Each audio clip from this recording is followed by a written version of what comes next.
Assalamualaikum warahmatullahi wabarakatuh. Perkenalkan, nama saya Sarah Oktariani Nur dengan NIM 2003408 akan mempresentasikan tentang gunung meletus dan instrumentasi dari gunung meletus.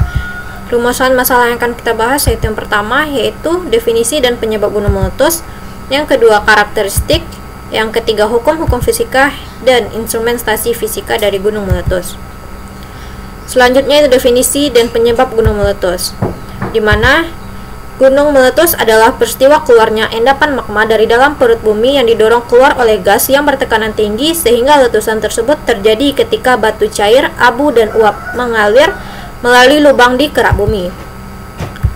Penyebab gunung meletus yang pertama yaitu karena pembentukan gunung api yang gunung meletus adalah ketika magma bergerak di perut bumi, tepatnya di bawah gunung berapi. Aktivitas ini memicu gempa bumi secara berkala dengan intensitas dan kekuatan yang semakin meningkat.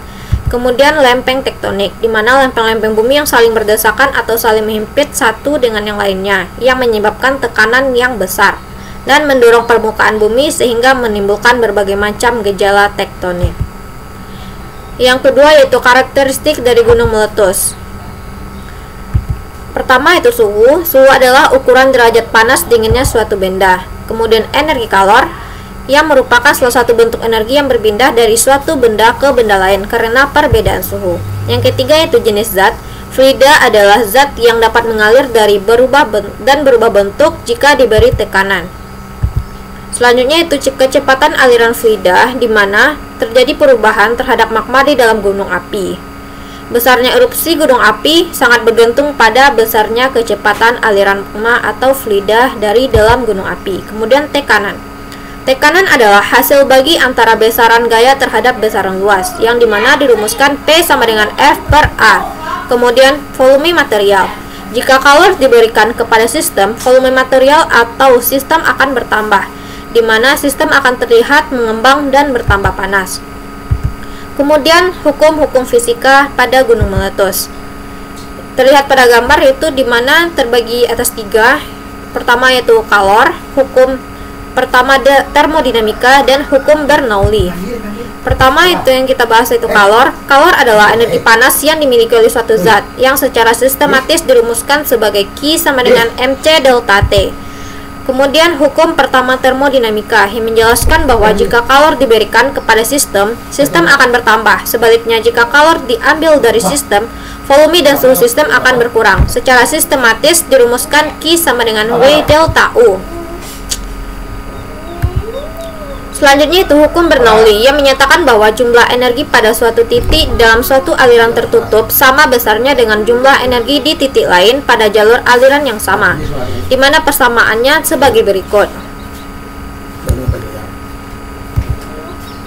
Kemudian yaitu instrumentasi fisika dari gunung meletus.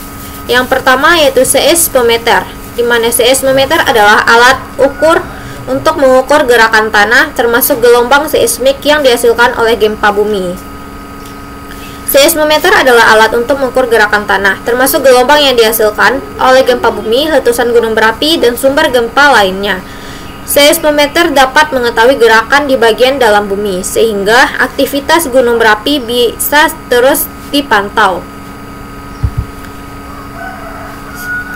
Komponen penting seismometer sendiri yaitu magnet dan sebuah pegas, di mana magnet akan bergerak yang disebabkan oleh adanya getaran, maka arus akan mengalir pada koil dengan perubahan arus yang berbanding lurus terhadap kecepatan getaran tersebut. Kemudian jenis seismometer, berdasarkan fungsinya terdapat dua jenis seismometer, yaitu seismometer vertikal dan seismometer horizontal. Di Indonesia sendiri, BMKG biasanya masang dua seismometer, satu seismometer horizontal dan dua pasang seismometer vertikal, di mana susunan pemasangan ini guna untuk memprediksi dari mana arah getaran gempa bumi akan terjadi.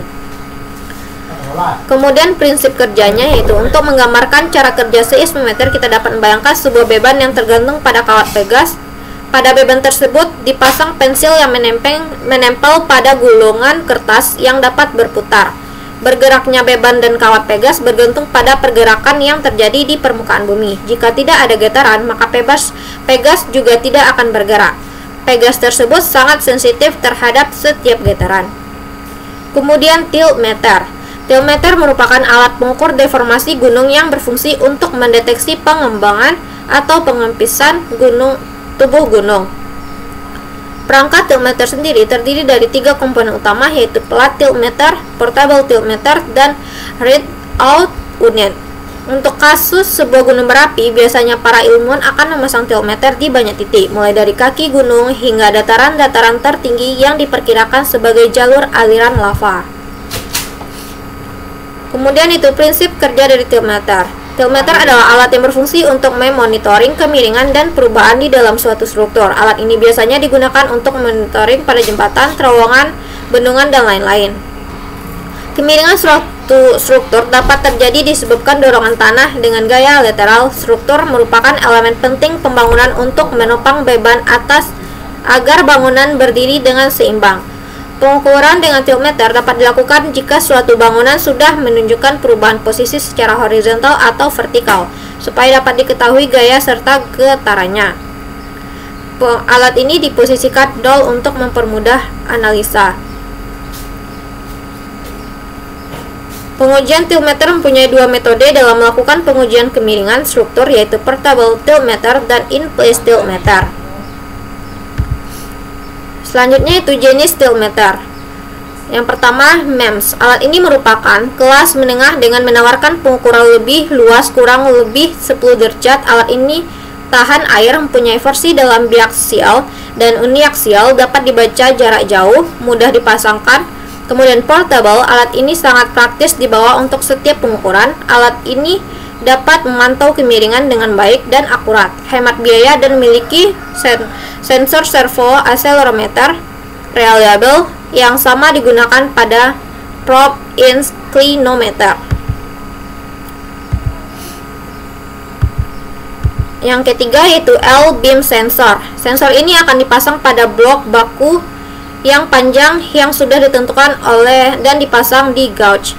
Sensor ini akan mempermudah perubahan kemiringan pada blok tersebut dalam suatu milimeter. Selain itu, sensor ini juga dapat memantau pergerakan lateral dan dihubungkan secara end-to-end untuk memantau pergerakan diferensial. Kemudian track monitor. Alat ini dapat memantau pada rel kereta api. Sensor ini mempunyai 2 versi, yaitu L dan MEMS yang lebih lebar. Selanjutnya itu EDM. Salah satu metode pemantauan deformasi adalah dengan menggunakan metode episodik.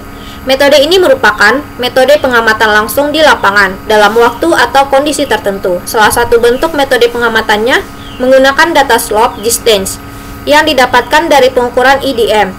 EDM digunakan untuk mengukur uap panas dan anomali panas di kawasan puncak gunung.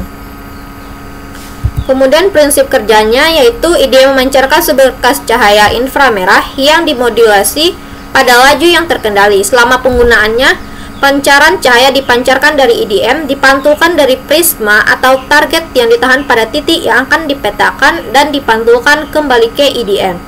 EDM mengukur jarak antara 2 titik dengan menggunakan gelombang elektromagnetik. Jenis gelombang yang dihasilkan tergantung pada berbagai faktor serta frekuensi, panjang gelombang, dan periode. Ini dipresentasikan dalam bentuk gelombang sinusoidal dan periodik. Baiklah, sekian hasil dari presentasi saya. Mohon maaf apabila ada kesalahan. Assalamualaikum warahmatullahi wabarakatuh.